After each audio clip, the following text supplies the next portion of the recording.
Good morning, guys. Welcome back to the channel. First of all, thank you very much. We're almost at 400 subscribers. It feels like just yesterday it was 300. Well, it was 2 days ago. So thank you guys very much. It really does mean a lot to me, and I believe the rest of the community. Some of the conversations that we've been getting involved in are very educated and inspiring. So thank you guys. Today's video is going to be about the $80 trillion plus in fiat currency that exists. 80 trillion, okay? So as we look at Bearableguy and as we look at all of these riddles that are coming out, and everybody's trying to figure out how in the world can you possibly get to a number like 589 or a number like $15 or $10 or $6. How are these numbers outside of just FOMO and hype? Are they possible? Can you actually gain this type of traction with money transferring out of the fiat currency into the crypto space? So that's what we're going to talk about today. $80 trillion. In my realistic understanding of what's going on right now, I think 5% adoption is going to be a number that I want to try to stick to, okay? If we can gain 5% adoption from, let's call it this $80 trillion fiat swimming pool, okay? Euro, yen, dollar, every currency, the Israeli shekel, the African currency, every currency in this one pool, 80 trillion. 5% of that would be $4 trillion, okay? If we were to do the math on $4 trillion in the entire cryptocurrency space without actually changing anything, we're not going to call it the Coinpocalypse, where half these coins or a third of these coins or 2/3 of these coins are going to vanish. Let's just say that everything today as it sits, the 2,000 plus altcoins made it to that point. It would be $4 trillion, okay? That would be an increase of 3,300%, all right, from where we stand today at 135 billion, last time I checked. So, with all of that being said, the price of XRP would be an insanely staggering number. Pull out your calculators. Do it now. Pause the video. I did it already. It's like anywhere from $11 to $12 per XRP. Now, a lot of people come out, I would imagine, in the riddle videos and the Bearableguy claims and say that is never possible. It can't happen, and blah blah blah, yada yada yada. Why can't it happen? Explain that to me. Explain to me that in January, the cryptocurrency space had almost $900 billion, almost $1 trillion. We were almost 1/4 of the way there. 1/4, which means we only needed to keep going. Now, we all know what happened. There was all of this, all the issues with the exchanges that had to shut down. They were stopped taking in new customers. They froze accounts. They stopped doing trading. There was all of this stuff going on while the bull market was happening that basically shut it down, along with what we're hearing about now, which is the coin market cap debacle in regards to the XRP price and the Korean won, which seems like they're kind of getting a little bit of that grief now. It almost seems like it confounded itself and compounded up until this point and is like releasing itself, because now everybody's looking at all these other coin watch sites that give you pricing and all that other stuff, and they're like, what in the world is going on? Yahoo this and everybody else has different prices.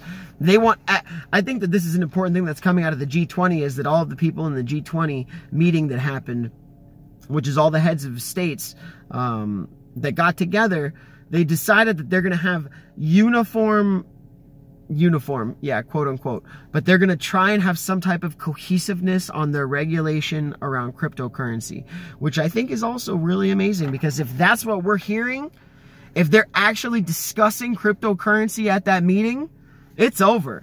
We're done. We're going to be flying to the moon at some point because they're getting ready. And there's things that are happening in that meeting that we're not allowed to know. And if you already know it, you're not allowed to say it. And if you say it, you're in a lot of trouble. So yeah, that's that. I mean, even with all of the calculations that are possible, getting to 589, it would take calculation after calculation and including this and including that. And I think that's one of the reasons that all the Riddler guys are having such an interesting time right now, because people are stuck trying to figure out what the path is, what's the pattern to get to these numbers, you know?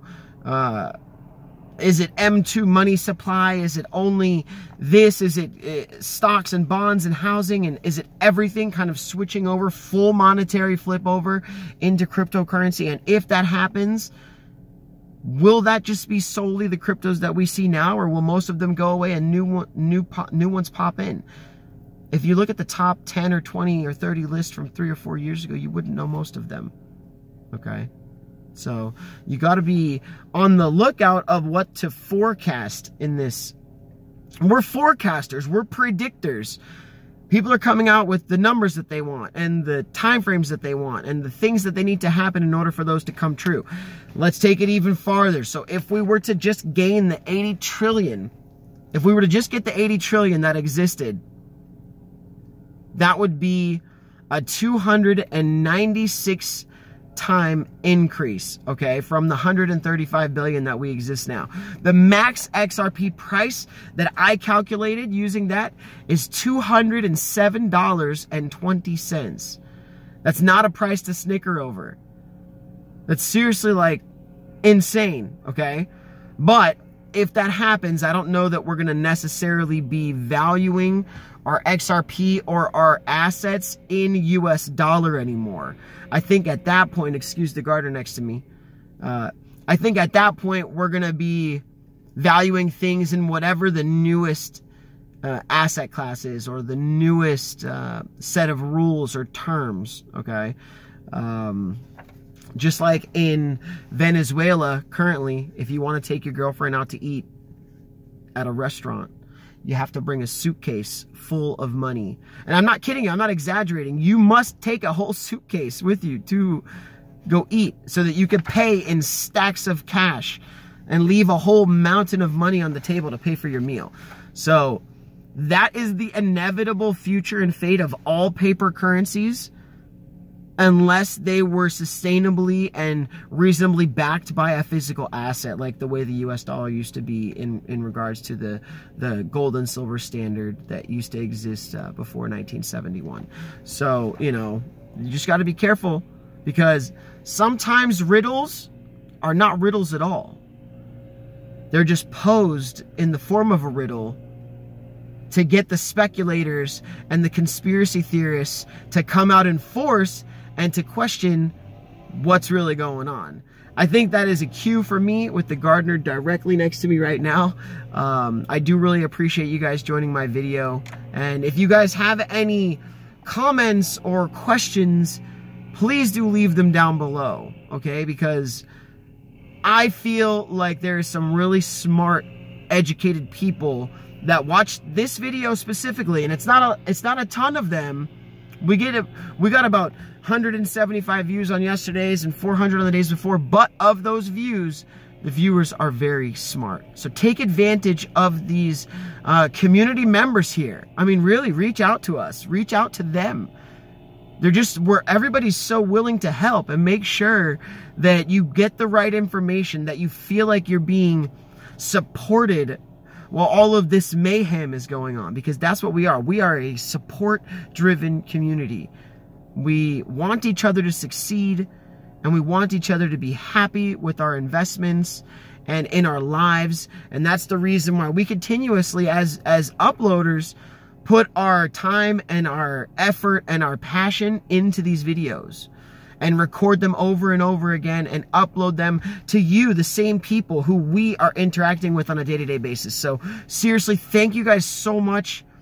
beautiful day. The sun is about to come out. This huge jacket could come off. A lot of you guys were commenting on my Army jacket yesterday.